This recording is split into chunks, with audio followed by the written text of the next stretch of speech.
혹시 지금 아침마다 약통부터 여세요? 그런데 몸은 여전히 무겁고 기운은 없고 드시는 영양제가 많을수록 오히려 속은 더 불편하고 오늘 허준 선생이 500년 전에 이미 답을 남겼습니다. 마트에서 몇천 원이면 삽니다. 경기도 수원에 사시는 김 어르신, 올해 74이십니다. 어르신은 몇 년 전부터 아침마다 약통을 여는 것으로 하루를 시작하셨습니다. 무릎 연골에 좋다는 것, 혈액순환에 좋다는 것, 면역력에 좋다는 것, 눈에 좋다는 것. 홈쇼핑에서, 지인 소개로, 약국에서 하나둘 모이다 보니 어느새 매달 영양제에만 30만 원 가까이 쓰고 계셨습니다. 그런데 이상했습니다. 그렇게 챙겨 드셔도 몸은 여전히 무겁고 밥맛은 없고 밤이면 기침이 나서 잠을 설치셨습니다. 어느 날 병원에 갔더니 의사 선생님이 이런 말씀을 하시더랍니다. 어르신, 영양제가 너무 많아요. 오히려 간이 피곤한 것 같습니다.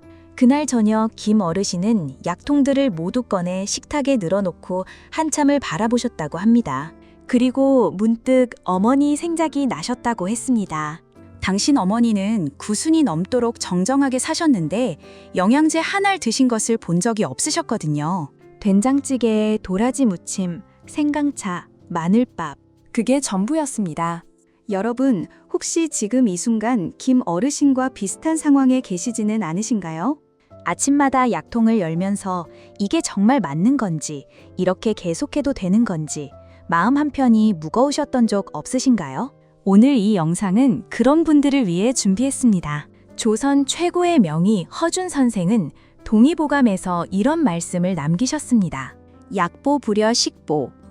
약으로 보하는 것은 음식으로 보하는 것만 못하다. 수백 년 전의 가르침이지만 현대의학도 이 사실을 점점 더 깊이 인정하고 있습니다. 특히 나이가 드실수록 위장 기능이 떨어지면서 아무리 비싸고 좋은 영양제도 몸에서 제대로 흡수되지 않습니다. 오히려 간과 신장에 부담을 주기도 합니다. 반면 자연에서 온 식재료는 우리 몸이 수천 년에 걸쳐 익숙하게 받아들이도록 설계되어 있습니다. 흡수율도 안전성도 비교가 되지 않습니다. 오늘은 허준 선생이 동의보감에서 직접 강조한 5가지 천연 보약 식재료를 소개해드리겠습니다. 마트에서 몇천 원이면 살 수 있지만 올바르게 드시면 수십만 원짜리 영양제보다 훨씬 강력한 것들입니다. 특히 3번째와 5번째는 드시는 방법에 따라 효과가 10배 이상 차이가 나니 오늘 알려드리는 섭취법까지 꼭 끝까지 확인하시기 바랍니다. 안녕하세요. 건강하고 풍요로운 인생 2막을 함께 만들어가는 거인의 숲입니다. 오늘 영상이 여러분께 작은 희망이 되기를 바라며 시작하겠습니다. 첫 번째 천연 보약은 도라지입니다. 한약재 이름으로는 길경, 기경이라 부릅니다. 김 어르신이 가장 먼저 다시 꺼낸 것도 바로 도라지였습니다. 어머니가 환절기마다 끓여주시던 도라지 배차. 꿀을 한 숟가락 넣어 달콤하게 만들어주시던 그 차 한 잔이 어릴 적 감기를 낫게 해줬던 기억. 어르신은 수십 년 만에 그 냄비를 다시 꺼내셨다고 합니다. 나이가 드시면 자다가도 마른 기침이 나고 목이 칼칼해서 새벽에 깨는 일이 잦아집니다. 폐와 기관지의 진액이 마르는 자연스러운 노화의 신호입니다. 허준 선생은 동의보감에서 도라지가 폐의 기운을 열어주고 가슴에 뭉친 것을 풀어준다고 기록했습니다. 도라지 특유의 쌉싸름한 맛을 내는 사포닌 성분은 기관지 점막을 튼튼하게 코팅해주어 바이러스와 미세먼지를 막는 방패가 됩니다. 실제로 사포닌은 면역세포의 활성을 높이고 염증을 가라앉히는 데도 탁월한 역할을 합니다. 그런데 이 좋은 사포닌이 조리 방법 하나로 모두 사라질 수 있습니다. 쓴맛을 빼겠다고 물에 오래 담가두거나 소금으로 세게 문질러 씻으면 사포닌이 물에 녹아 전부 버려집니다. 가장 좋은 방법은 껍질째 깨끗이 씻어 배와 함께 천천히 달여 차로 드시거나 살짝 데쳐서 참기름에 가볍게 무쳐 드시는 것입니다. 요즘같이 일교차가 큰 계절, 잠자리에 들기 전 따뜻한 도라지 배차 한 잔, 그것이 밤새 여러분의 폐를 지켜주는 가장 다정한 파수꾼이 될 것입니다. 두 번째는 산에서 나는 보약, 산약이라 불리는 마입니다. 어르신들 중에 이런 말씀 많이 하십니다. 밥맛이 없어. 조금만 먹어도 속이 더부룩해. 나이가 드시면 위산 분비가 줄고 위장 운동이 느려지기 때문에 생기는 자연스러운 변화입니다. 문제는 아무리 좋은 것에 드셔도 소화가 안 되면 몸에 흡수가 되지 않는다는 것입니다. 영양제를 아무리 드셔도 효과를 못 느끼시는 분들, 혹시 소화 기능부터 점검해 보신 적 있으신가요? 허준 선생은 말을 두고 오장을 튼튼하게 하고 기력을 돋우며 근골을 강하게 한다고 극찬했습니다. 산에서 나는 장어라는 별명까지 붙었을 만큼 기력 회복에 있어 말을 따라온 식재료가 없습니다. 말을 잘라보며 나오는 끈적끈적한 진액, 바로 뮤신이라는 성분입니다. 이 뮤신이 위벽을 부드럽게 감싸 위산으로부터 위를 보호하고 소화 효소의 활동을 도와 소화력을 크게 높여줍니다. 장 속 유익균의 먹이가 되어 장내 환경을 개선하는 효과도 있습니다. 치아가 약하신 분들도 많은 부드러워서 편하게 드실 수 있습니다. 아침에 우유나 두유에 생말을 썰어 넣고 갈아 한 잔 드시면 속이 편안하고 하루 종일 든든하실 겁니다. 찜기에 쪄서 간장에 살짝 찍어 드셔도 충분히 훌륭합니다. 소화가 살아야 면역이 삽니다. 마는 그 시작점을 열어주는 열쇠입니다. 세 번째, 여기서부터가 오늘 영상의 진짜 핵심입니다. 전 세계 항암식품 1위, 동의보감이 인정한 따뜻한 보약, 바로 마늘입니다.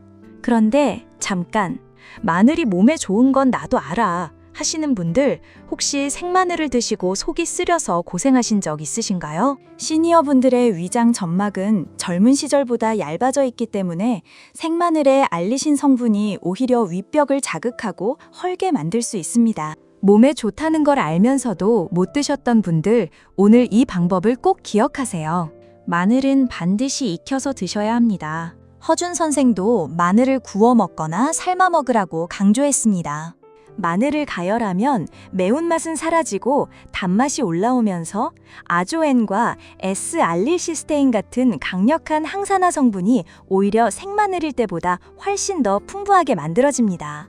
이 성분들은 몸속 염증을 청소하고 노화를 늦추고 면역세포를 활성화시킵니다.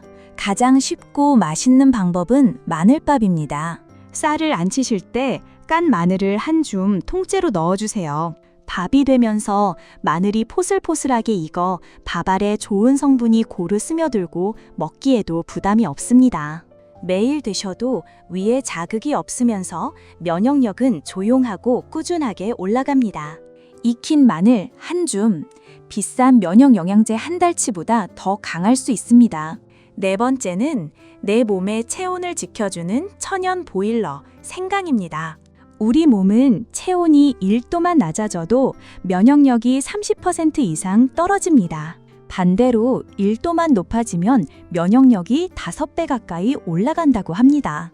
어르신들이 연세가 드실수록 손발이 시리고 겨울이 유독 무섭게 느껴지는 이유가 바로 혈액순환이 예전 같지 않기 때문입니다.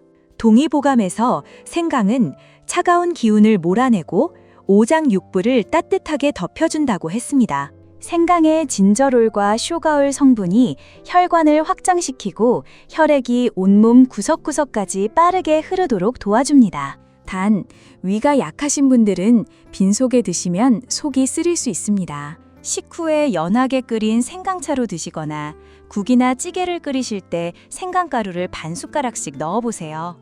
잡내도 잡아주고 맛도 깊어지면서 보이지 않게 몸 안에서 체온이 올라가는 것을 느끼실 수 있을 겁니다. 따뜻한 몸이 건강한 몸입니다. 생강 한 조각이 그 온기를 지켜줍니다.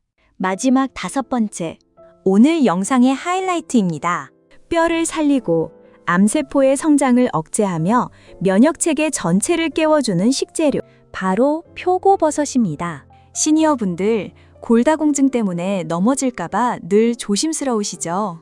뼈 건강을 위해 가장 먼저 필요한 것이 비타민 D인데 정작 우리나라 60대 이상 어르신의 대부분이 비타민 D 부족 상태라고 합니다. 햇볕을 덜 쐬고 야외 활동이 줄었기 때문입니다.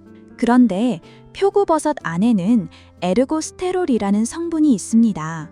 이것이 햇볕의 자외선을 받으면 천연 비타민 D로 전환됩니다. 중요한 것은 여기서부터입니다. 마트에서 사온 표고버섯을 그냥 바로 드시면 이 효과를 거의 누릴 수 없습니다. 기계로 건조했거나 실내에 보관된 버섯은 자외선을 받지 못했기 때문입니다. 집에 오시면 표고버섯을 썰어서 베란다나 마당에 이틀만 햇볕에 펼쳐두세요.